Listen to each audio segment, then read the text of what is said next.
മഴക്കോളു കണ്ടാൽ തുടിക്കുമീ നാട്ടിൽ ഇടത്തോടു പോരുന്നാറ്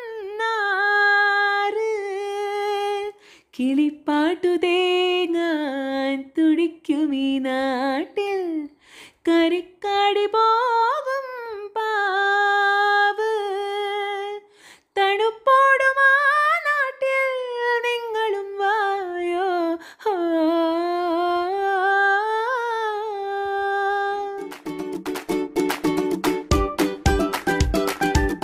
hello hi welcome back. അപ്പം ഇന്നത്തെ വീഡിയോയിൽ ഞാൻ കാണിക്കാൻ പോണത് നമ്മളെ ഗാർഡനിൽ രണ്ട് രീതിയിൽ ഞാൻ ഗാർഡൻ സെറ്റ് ചെയ്യുന്നതൊക്കെ കാണിച്ചിട്ടുണ്ട്. അതായത് ഇലച്ചെടികളുടെ കളക്ഷൻസും അതുപോലെ തന്നെ പൂച്ചെടികളുടെ കളക്ഷൻസും ഒക്കെ നിങ്ങൾക്ക് കാണിച്ചിട്ടുണ്ട്.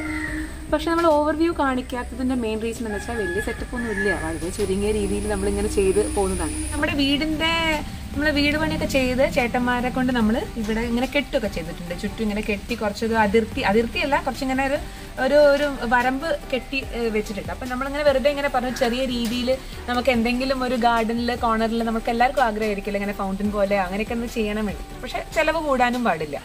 അപ്പം അങ്ങനെ വളരെ ചുരുങ്ങിയ ചിലവിൽ കുറച്ച് കല്ല്, അതായത് നമ്മളെ മുറ്റത്ത് പാകിയിട്ടുള്ള കല്ലിന്റെ കുറച്ച് ബാക്കി കഷ്ണങ്ങളൊക്കെ ഉണ്ടായിരുന്നു. അപ്പം അതും സാധാരണ നമ്മളെ കല്ലുകളും പിന്നെ കുറച്ച് സിമെന്റ് ഇതൊക്കെ വെച്ചിട്ട് നമ്മൾ തട്ടിക്കൂട്ടിയിട്ട് ഒരു കോർണർ സ്പേസിൽ ഒരു സംഭവം ചെയ്തിട്ടുണ്ട്.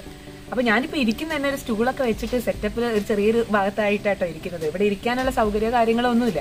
അപ്പൊ നമുക്ക് ആ ഒരു മേക്ക് ഓവർ പെട്ടെന്ന് നമുക്ക് ഈസി ആയിട്ട് സ്ത്രീകൾക്കും ചെയ്യാൻ പറ്റും. അപ്പൊ നമുക്ക് പെട്ടെന്ന് തന്നെ വീഡിയോയിലേക്ക് പോകാം.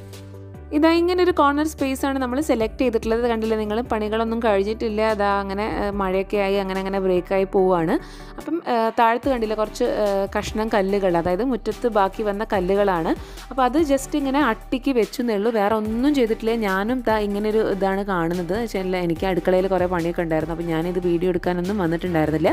ജസ്റ്റ് കഷ്ണം കല്ലുകൾ ഇങ്ങനെ പല ലെവലിലാക്കിയിട്ട് കറക്റ്റ് രീതിയിൽ ആക്കിയിട്ട് വെച്ചിട്ടുണ്ട്. പിന്നെ വലിയ വലിയ കല്ലുകൾ കണ്ടില്ലേ, കുഞ്ഞിക്കല്ലുകൾ അതിങ്ങനെ കോർണറിലാക്കി വെച്ചിട്ടുണ്ട്. അപ്പോൾ ഇതിൻ്റെ ഗ്രൗട്ട് മിക്സ് ചെയ്യുന്നതും അതുപോലെ തന്നെ സിമെന്റ് മിക്സ് ചെയ്യേണ്ട കാര്യങ്ങൾ നമ്മൾ ആനന്ദരാജേട്ടനും സുരേട്ടനും കൂടി നമുക്ക് പറഞ്ഞു തരും. ആദ്യം കുറച്ച് വെള്ളം എടുക്കുക, സിമെന്റ് എടുത്തുകൊണ്ട് കലക്കുക. കലക്കി കഴിഞ്ഞിട്ടുണ്ടെങ്കിൽ വെള്ളമാകും. പ്രത്യേകമായിട്ടൊന്നും ചെയ്യാനൊന്നുമില്ല. സാധാരണ കുറച്ച് വെള്ളം എടുക്കുക, അതില് പൊടി കലക്കണ മാതിരി പേസ്റ്റ് കാണിച്ച പേസ്റ്റിലാക്കാം, വെള്ളം പോലെ കാണിച്ച വെള്ളം പോലെ ആക്കാം. നമ്മള് ബ്രഷ് കൊണ്ട് അടിക്കാൻ കുറച്ച് വെള്ളം കൂട്ടിയെടുക്കും. പിന്നെ മറ്റേ ചില ചട്ടങ്ങൾ കാണിച്ചാൽ കുറച്ച് കട്ടിയിൽ വേണം.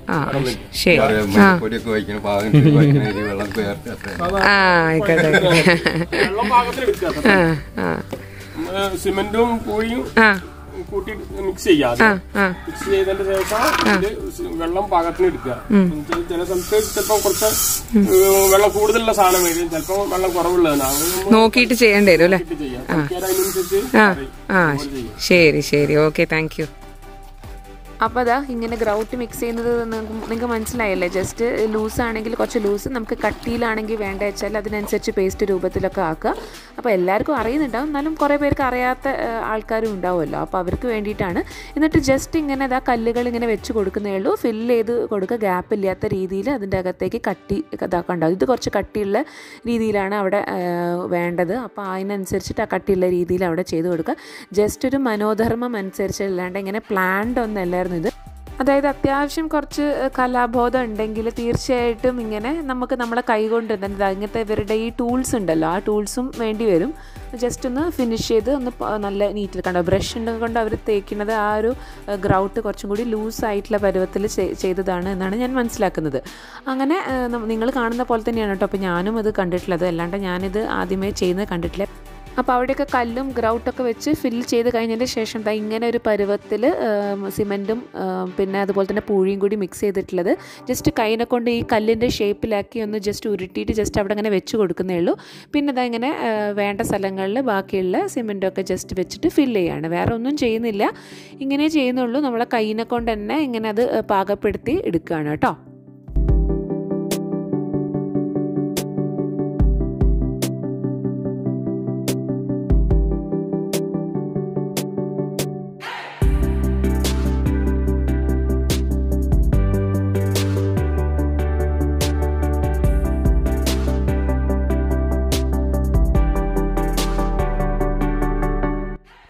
അങ്ങനെ വളരെ പെട്ടെന്ന് തന്നെ ഈ പണി ഓൾമോസ്റ്റ് കഴിഞ്ഞിട്ടുണ്ട്. ഇനി ഇത് മെയിനായിട്ട് പെയിൻറ്റിംഗ് ആണ്. പെയിൻറ്റ് നന്നായിട്ട് ചെയ്യണം, അപ്പോഴാണ് അതിനൊരു ലുക്കും കാര്യങ്ങളൊക്കെ വരിക. പക്ഷേ ഇത് വളരെ ബ്യൂട്ടിഫുൾ ആയിട്ടുണ്ട്. വളരെ ചുരുങ്ങിയ സമയം കൊണ്ട് ഏകദേശം 3-3.5 മണിക്കൂർ മാക്സിമം അത്രേ എടുത്തിട്ടുള്ളൂ. ഇതിപ്പോൾ നമ്മൾ ഗാർഡൻ്റെ ആൾക്കാരെ നമ്മൾ ചെയ്യിപ്പിക്കുകയാണെങ്കിൽ തീർച്ചയായിട്ടും ഇതിന് ഭയങ്കര കോസ്റ്റ് ആയിരിക്കും കേട്ടോ ഉണ്ടാവുക. ഞങ്ങൾ കഴിഞ്ഞ വർഷം ഇങ്ങനെ ചെറിയ രീതിയിലൊന്ന് ചെയ്യണം എന്നുള്ളൊരു ആഗ്രഹത്തിൽ ഞങ്ങൾ പറഞ്ഞിട്ടുണ്ടായിരുന്നു.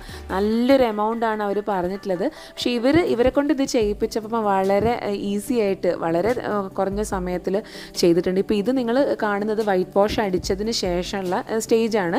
അതായത് ആ നാച്ചുറൽ ലുക്കിൽ തന്നെ ചെയ്തിട്ടുണ്ട്. പിന്നെ അവിടെ ഒരു കൊക്കിനെയും പിന്നെ കുറച്ച് ഒരു മിനിയേച്ചർ ബാംബു ഇവിടെ ഒരു കോർണർ സ്പേസിൽ വെച്ചിട്ട് കുറച്ച് പൂഴിയൊക്കെ ആ ഒരു ഏരിയയിലകത്ത് ഫില്ല് ചെയ്തിട്ടുണ്ട്. ഇനി മതിലൊക്കെ പെയിൻറ്റ് അടിക്കണം. ഭയങ്കര രീതിയിലുള്ള പെയിൻറ്റൊന്നുമല്ല, ഇവിടെ വീട് പണിക്ക് ബാക്കി വന്ന പെയിൻറ്റാണ് നമ്മൾ ഇതിൻ്റെ മേലെ അടിച്ചു കൊടുത്തിട്ടുള്ളത്. അപ്പോൾ മകനാണ്, അപ്പോൾ അവൻ ഇതിൽ മേലെ വന്ന പൊടികളൊക്കെ ജസ്റ്റ് ഒന്ന് തട്ടി കൊടുക്കുകയാണ്. അപ്പോൾ ഇത് ഏകദേശം ഒരാഴ്ചയൊക്കെ കഴിഞ്ഞു. അപ്പോൾ ഇത് നിങ്ങൾ വിചാരിക്കേണ്ട ഇപ്പോൾ ഇതിനായിട്ട് വാങ്ങിയ പെയിൻറ്റാണെന്ന്. ഇവിടെ പഴയ പെയിൻറ്റ് കിടക്കുന്നുണ്ടായിരുന്നു. അപ്പോൾ അതിനെ കൊണ്ട് ബ്ലാക്ക് അടിച്ചു. ബ്ലാക്ക് അടിക്കുമ്പോൾ നിങ്ങൾ വിചാരിക്കും അയ്യോ ഇവരെന്താ ഇത് കൊളാക്കിയത്. ശരിക്കും കൊളായിട്ടുണ്ടായിരുന്നു കേട്ടോ, നല്ല കൊളായിട്ടുണ്ടായിരുന്നു ബ്ലാക്ക് അടിച്ചപ്പം. അപ്പോൾ അത് ജസ്റ്റ് ഒരു ബേസ് കോട്ട് പോലെ വെറുതെ അടിച്ചതാണ്. ഇവിടെ വൈറ്റ് പെയിൻറ്റും അങ്ങനെ കുറച്ചേ ഉണ്ടായിരുന്നുള്ളൂ. അപ്പോൾ ഉള്ള പെയിൻറ്റ് വെച്ചിട്ട് ഒപ്പിക്കുക എന്നുള്ള രീതിയിൽ അങ്ങനെ ചെയ്തു കേട്ടോ.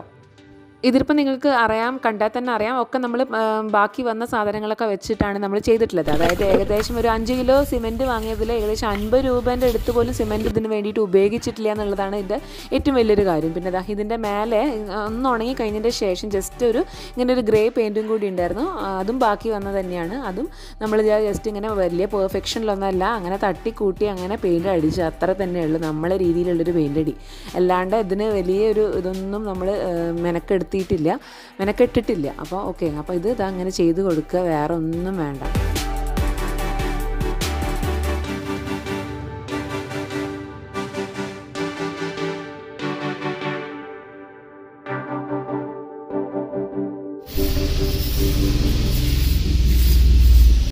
അങ്ങനത്തെ ഓൾമോസ്റ്റ് നമ്മൾ പെയിൻറ്റിങ്ങും കാര്യങ്ങളൊക്കെ കഴിഞ്ഞ് കുറച്ചൊന്ന് ഉണങ്ങിയിട്ടുണ്ട്. അപ്പം നിങ്ങൾക്ക് കണ്ടാൽ തന്നെ അറിയാം ഇത് ആർക്ക് വേണമെങ്കിലും ചെയ്തെടുക്കാൻ പറ്റുന്നൊരു സംഭവമാണ് കേട്ടോ.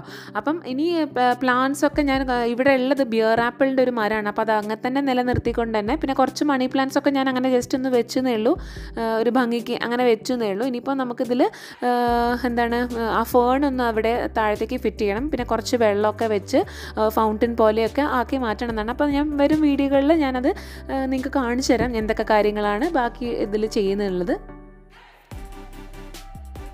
വീഡിയോ ആയിട്ടൊന്നും നമ്മൾ ഇത് എടുത്തിട്ടില്ല, അവിടെ അങ്ങൊക്കെ എടുത്തിട്ടില്ല. പക്ഷെ നിങ്ങൾക്ക് അത് കണ്ടാൽ തന്നെ ഏകദേശം മനസ്സിലാവും. അപ്പോൾ ഒരു ബിഗിനറിനൊക്കെ നമുക്ക് ഇങ്ങനെ എവിടെയെങ്കിലും നമ്മൾ ഗാർഡൻ്റെ ഒരു ചെറിയൊരു കോർണർ സ്പേസിൽ എന്തെങ്കിലുമൊക്കെ ചെയ്യണം നമുക്കൊരു ആഗ്രഹം ഉണ്ടാവില്ല. അപ്പോൾ അങ്ങനെ ചെയ്യാവുന്ന ചെറിയൊരു ഐഡിയ ആണ്. ഇങ്ങനെ ഒരു സീരീസ് ആയിട്ടൊക്കെ ചെയ്യണം എന്നുണ്ടെങ്കിൽ എനിക്ക് നമ്മളിവിടെ ചെയ്യുന്ന കാര്യങ്ങളൊക്കെ മഴക്കാലമാണ്. അപ്പോൾ നിങ്ങൾക്ക് എന്തായാലും അറിയാം, അത് കാരണമാണ് ഞാൻ കുറേ വീഡിയോ ഒക്കെ ഇടാൻ കുറച്ചൊക്കെ വൈകിയത്. അപ്പോൾ എല്ലാവരും ഒന്ന് ക്ഷമിക്കുക. തീർച്ചയായിട്ടും വീഡിയോ കണ്ട് മറ്റുള്ളവർക്ക് ഷെയർ ചെയ്ത് സപ്പോർട്ട് ചെയ്യുക. അപ്പോൾ നിങ്ങൾക്ക് എൻ്റെ ഒരു വീഡിയോ ഇഷ്ടപ്പെടുകയാണെങ്കിൽ തീർച്ചയായിട്ടും ലൈക്ക് ചെയ്യാനും ഷെയർ ചെയ്യാനും സബ്സ്ക്രൈബ് ചെയ്യാനും മറക്കരുത്. അടുത്ത നല്ലൊരു വീഡിയോ ആയിട്ട് വരുന്നവരെ ബൈ ആൻഡ് ടേക്ക് കെയർ.